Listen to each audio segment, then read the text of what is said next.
Business.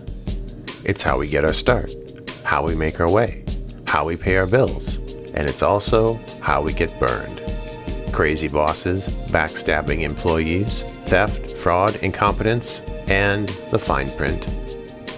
So many unknowns in business. How will you guard against them? On the Mysteries of Business video podcast, we unravel tough cases to show you the danger lurking underneath. Will you learn the lessons from our panel of experts? Today, in our series Hacked, Cybercrime, and Insecurity, we'll take on a common cybercrime that does uncommon damage. When it comes to email hacking, the proof is in the spoof. Well, hello everyone, and thanks for joining us for this episode of our series Hacked, Cybercrime, and Insecurity. I'm Rob Emmett with our expert panel here, and today we'll be taking a common type of hack that robs businesses every day. But first, let me introduce our panel. Vince Mazza is the CEO of Guard Street Partners, a cybersecurity firm that assists businesses in proactively protecting their data and other assets and provides assistance in cybersecurity emergencies. Mary Erlane is the owner of Peak Development Strategies, through which she coaches and consults with small business owners to develop a solid foundation and healthy organizational culture and strategy. We have Anna Maria Vitti Welch, who's the president of the Vitti Companies and is a business insurance broker who helps clients sort through the sometimes overwhelming options in insurance to cover their risks and have peace of mind. And lastly, I'm Rob Emmett. I'm the owner of Win-Win Productions. I'm a video director and editor, and I help companies make a good impression using video. Now, in our shows, we start out with a case that involves some issue in a small business setting that either has potential to lead to disaster or already has.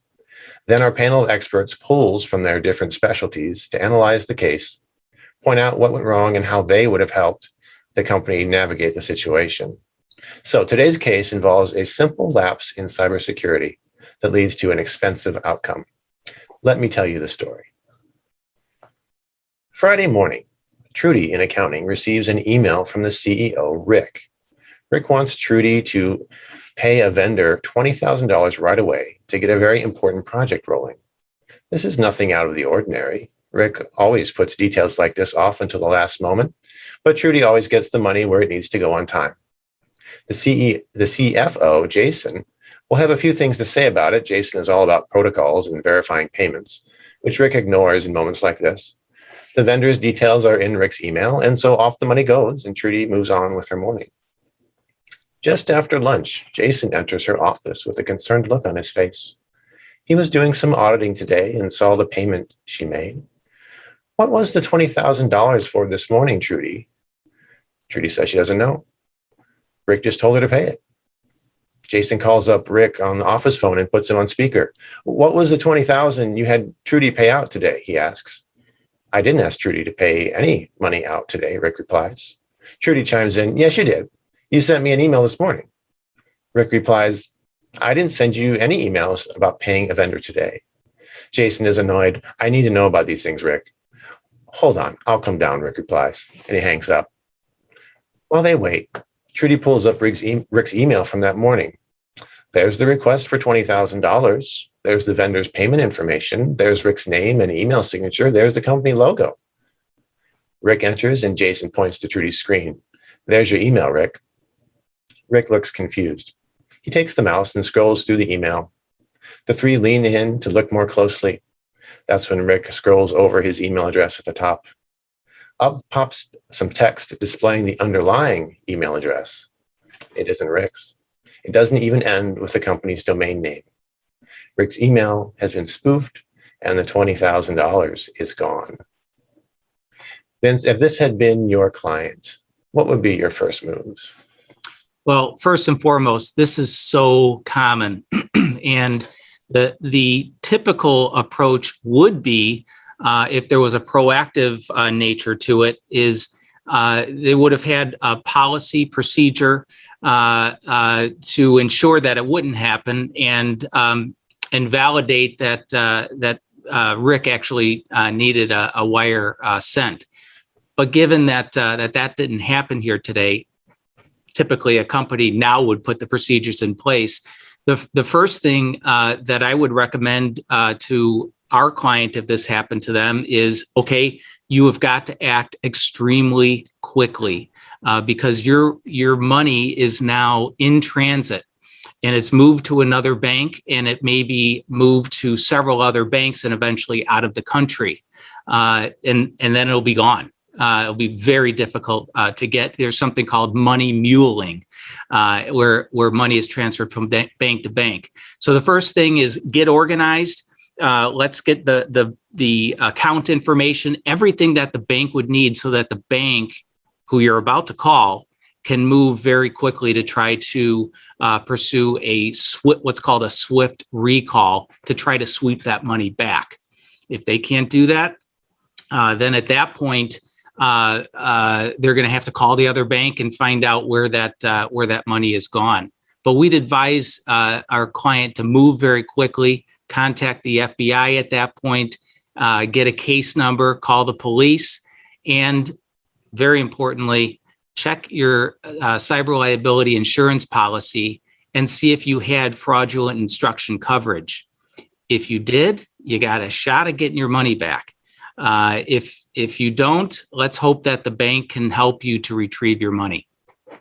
But those would be some of the steps and recommendations that we would advise our clients to pursue. Yeah, and Maria, what about that insurance? What does that kind of part of a policy mean? Well, first of all, it's also called social engineering, and it is an add-on onto your cyber liability policy. So hopefully the agent asked you questions and knows about your business, because if they knew that you had an office type like all of us, they would hopefully add that on, or at least ask you if you wanted that option. So again, you also want to see how much limit they have. Some people only have $5,000. Hopefully they had up to $20,000 of coverage. And then a lot of times these cyber insurance policies have somebody that is going to be in charge. And again, like Vince said, they are going to also try to help you get it back again. So if they called you up first after this, what is your first, would you steer them? Where would you steer them? Well, first of all, I would look at their policy to see if they have the policy. I would call the insurance company immediately and have them start getting involved.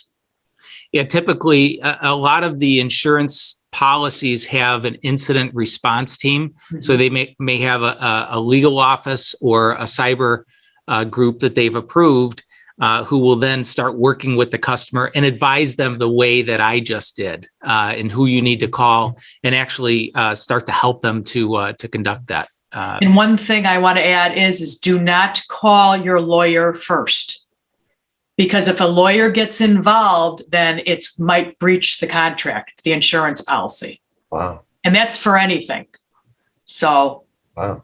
And Mary, what would be your first moves, and what else do you see in Mary? Because there's a people problem here too. What else do you see? Right. My first move would be absolutely Vince and Anna Maria in that order, and get them working. But I think this is a symptom of a greater problem in the leadership, management, communication, the checks and balances, for somebody to not contact Jason. Where else is this operating inside the company and potentially creating other issues? So is this an event, or is this a pattern? And that's where I would dig into ownership and management, and begin the conversations to uncovering, an issue in terms of how people are working together. Because usually these are not events. They are just kind of what are happening on a day-to-day. This one is obviously highly costly and complicated. And unfortunately, companies learn the hard way to do exactly what you just said. Right. So listen to this video, everybody, because we're offering some sound advice. Well, it's interesting because there's also this, it didn't come up in this case, but there's a potential for internal fraud. Like maybe Rick does this, and he's asking Trudy to send out this money, but nobody knows where it goes. What if it somehow makes its way back to Rick, right? It could be an internal fraud issue that Absolutely. So I think there could have been, in this scenario, three typical scenarios. Anna Maria mentioned one in terms of social engineering.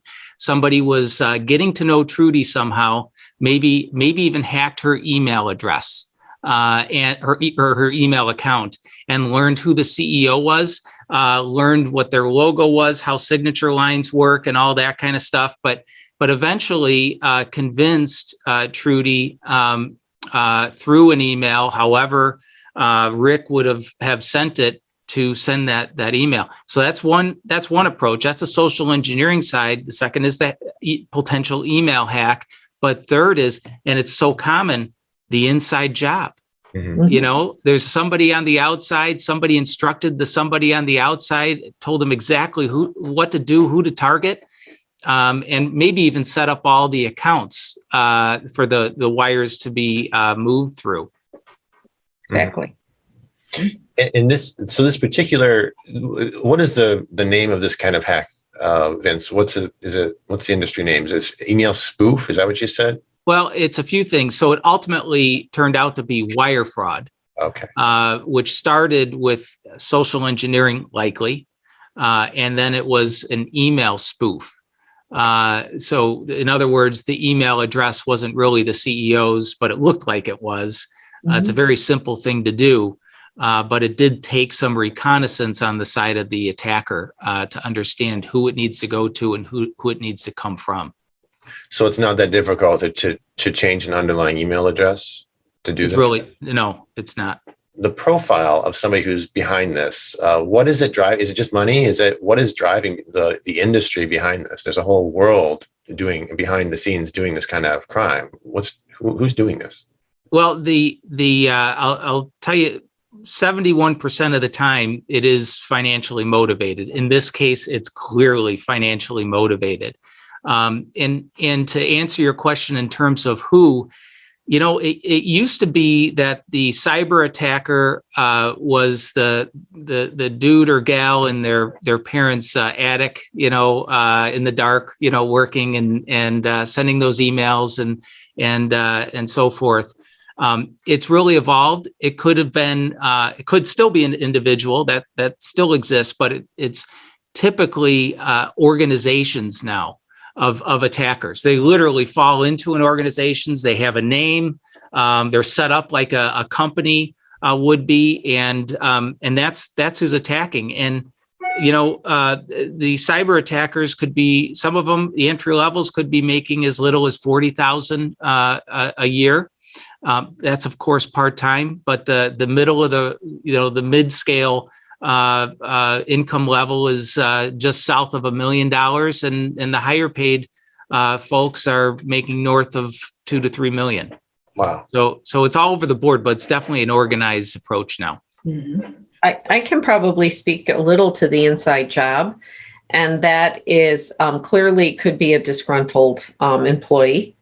Often what I see is an owner keeps themselves vulnerable because they've got their hands in everything and are overwhelmed, and perhaps are over trusting a particular employee with information, you know, just get it off their plate because they're already overwhelmed, and keep themselves in a vulnerable place where, you know, an employee with perhaps doesn't have the character and sees the opportunity and the channel to be able to do this. Actually had a client that this happened to, and the owner doesn't understand when the bookkeeper suddenly disappears and doesn't work, but the money went with them.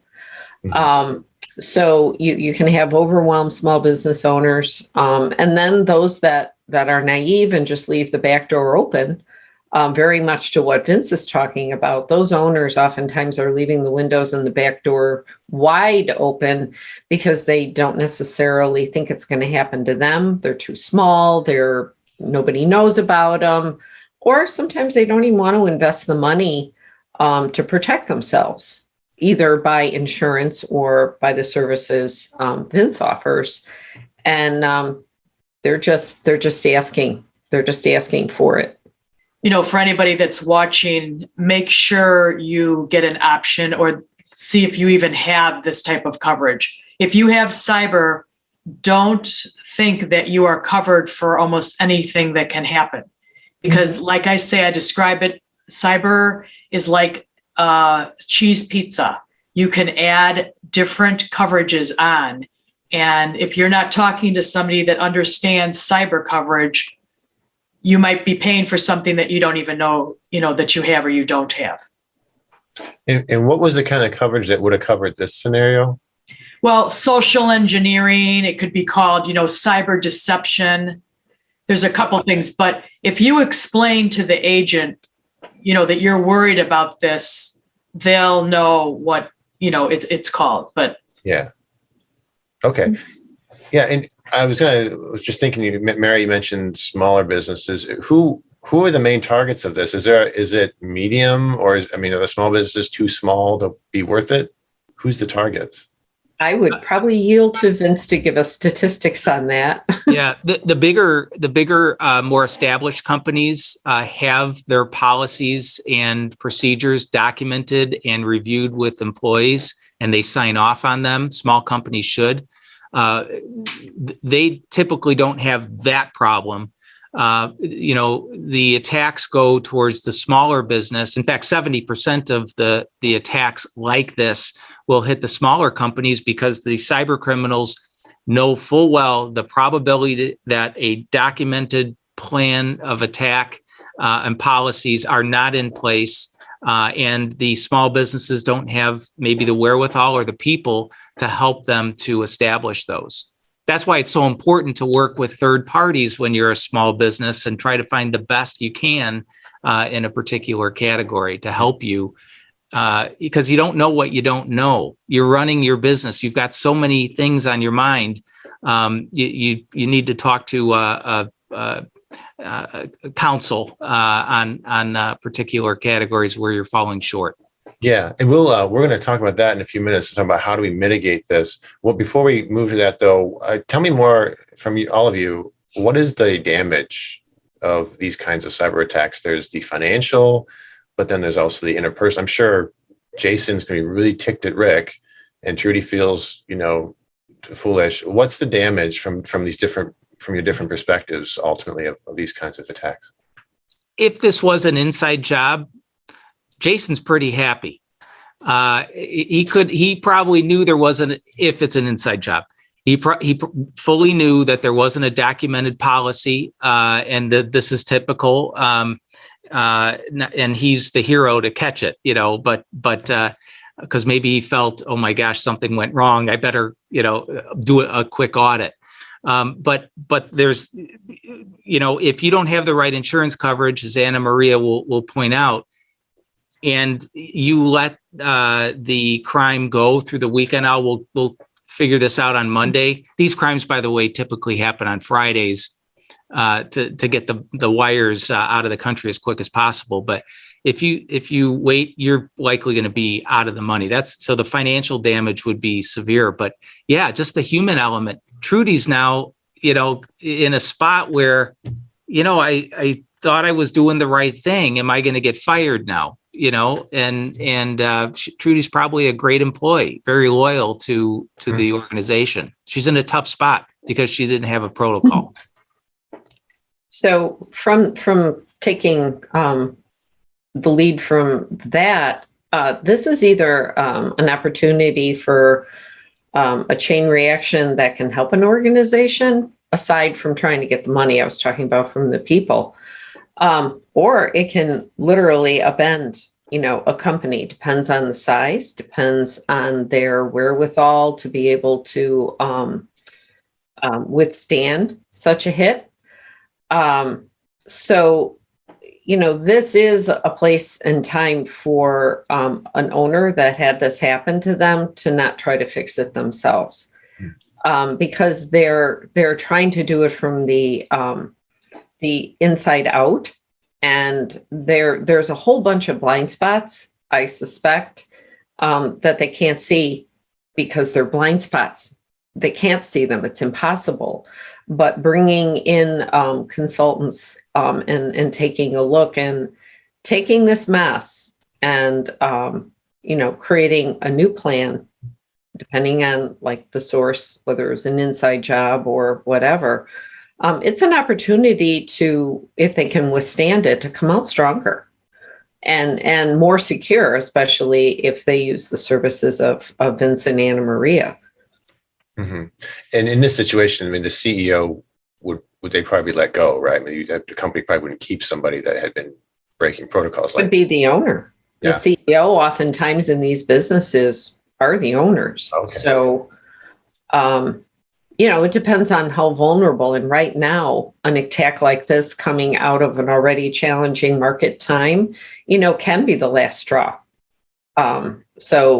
This can spider web in many, many different directions, depending on the appetite and the wherewithal the company has.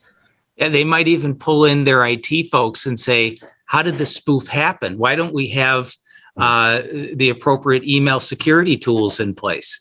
So a lot of people in the organization would get involved in something like this, whether it's $1 or $100,000.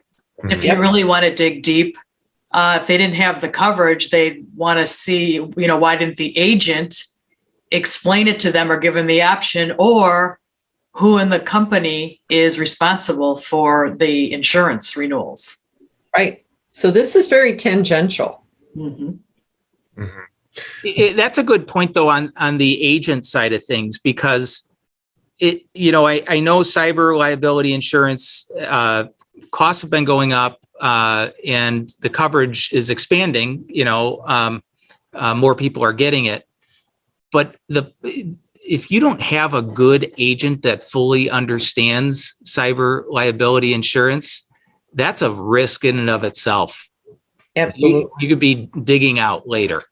Yeah. One thing for sure, and that is, if it's a small company, it's taken them completely off the eyes of the target, and that is doing day-to-day business, finding new business, serving clients. So there's another vulnerability, because typically there isn't a department like in a large corporate setting where we get a task force. There is no such thing as a task force in small business.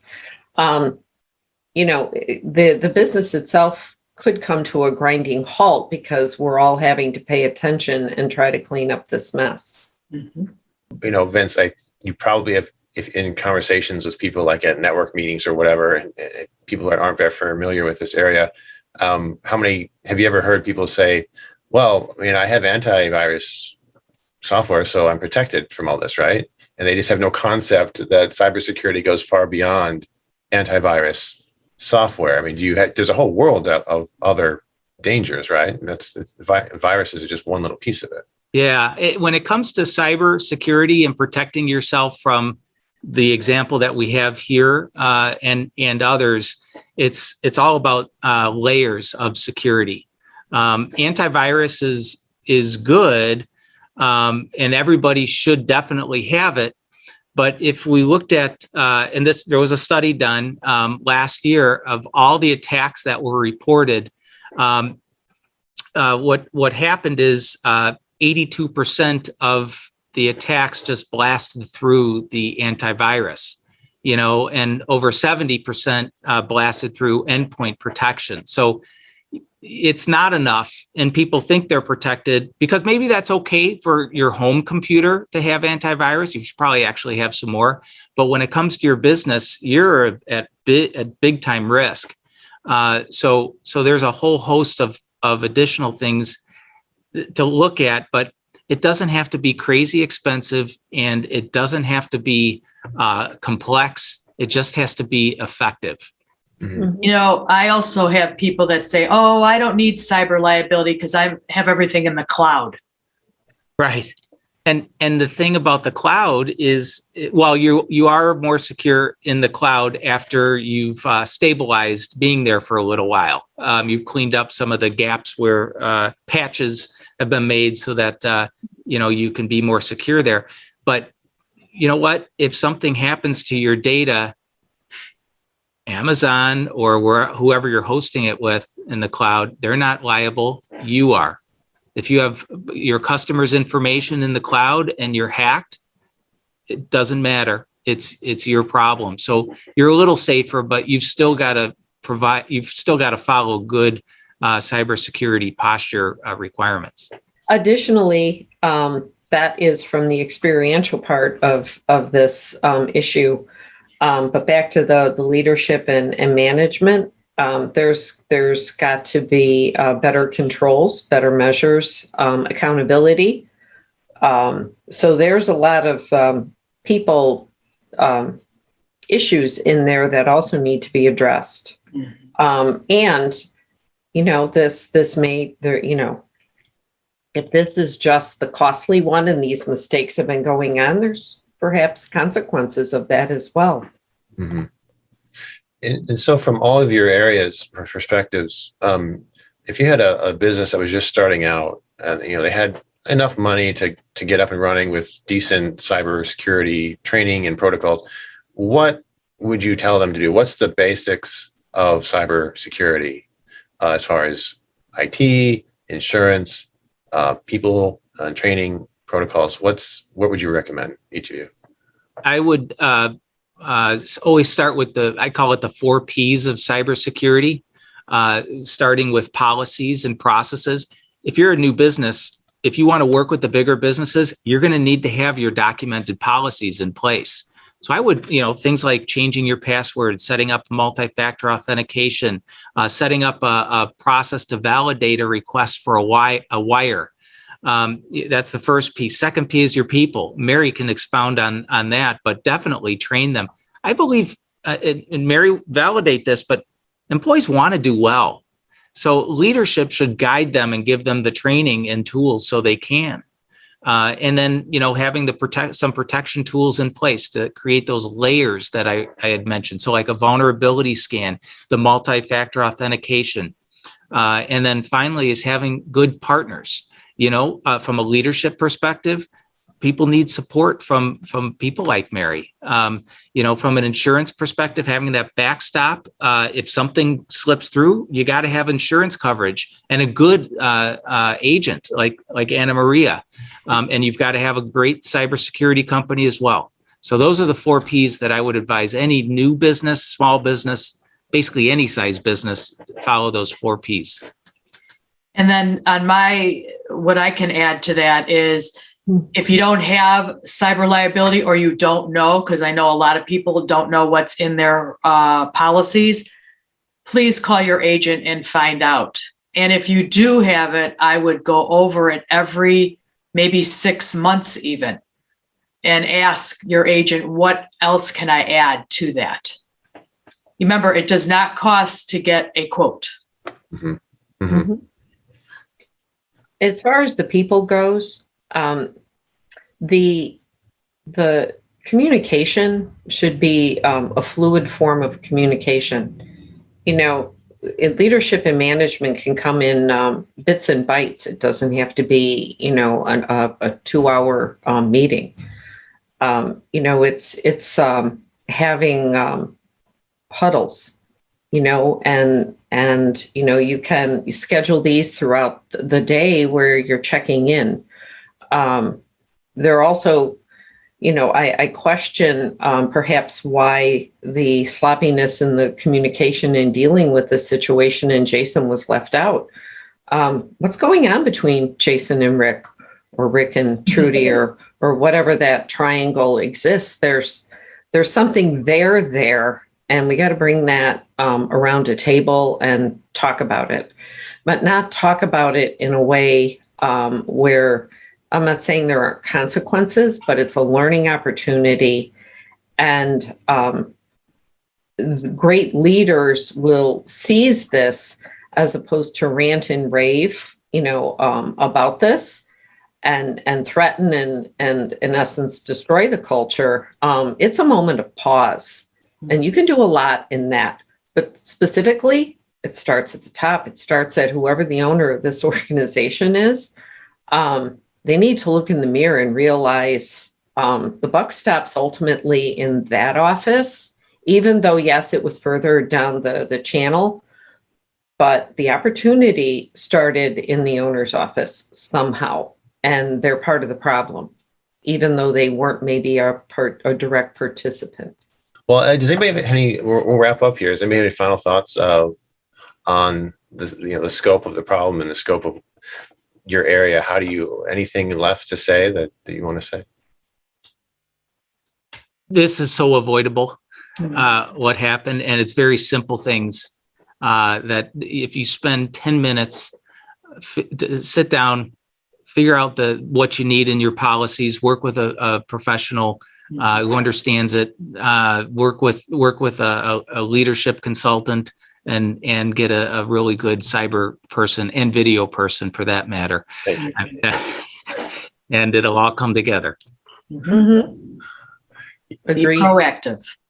Right. And also be aware that no matter what entry point, whether a company reaches out to any one of us, it's a great question to ask. Are you protecting, the company? Or you don't have to be an expert at this. We already know the experts, around here, but don't just think of your own self-interest in terms of your craft.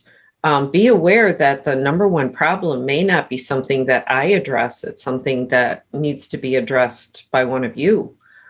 So go in with a little wider scope, understanding you have a narrow path, but go in with a little wider scope, because we may be able to mitigate this risk just by asking the right question and making the introduction. If you have further questions about cybersecurity or setting up your business with the right technology or protocols, please follow up with Vince. He'd be happy to talk with you. Of course, Anna Maria will discuss cyber insurance with you. You can have her review your policy, even if it already includes cyber insurance. You can have her take a look at it, because sometimes, policies, they don't cover what you think they do. And until you read the fine print or get somebody who knows how to read the fine print, you won't know that. You don't want to find that out after something has happened. And of course, Mary or Lane here could discuss issues around training your people to follow the protocols that they need to be setting up. This is especially true if people are working from home or working virtually. There's a whole mess of problems that can come with cybersecurity if people are working from home, especially with sensitive information. So Mary can help you think through a strategy if you've got an office where people are going to be working from home for a while, or you've got a multi-site situation and people are coming and going, taking work home. You need to think that through. And lastly, for any help using video, if you need to help train people for onboarding them or training your staff about these issues, or just promoting your business in general on your website or social media, I'd be happy to talk to you. We can brainstorm some creative ways to use video. It's a very creative tool, but it's also a practical tool for explaining information and delivering it to people who are coming on board or training in your company. So with that, thank you for joining us. I invite you to watch our other shows in this series. We have one about ransomware and another one about training yourself and your employees in good cyber protocols. Because remember, in the world of cybercrime and insecurity, almost everyone is vulnerable. And yes, it really could happen to you. Thanks for joining us, everyone.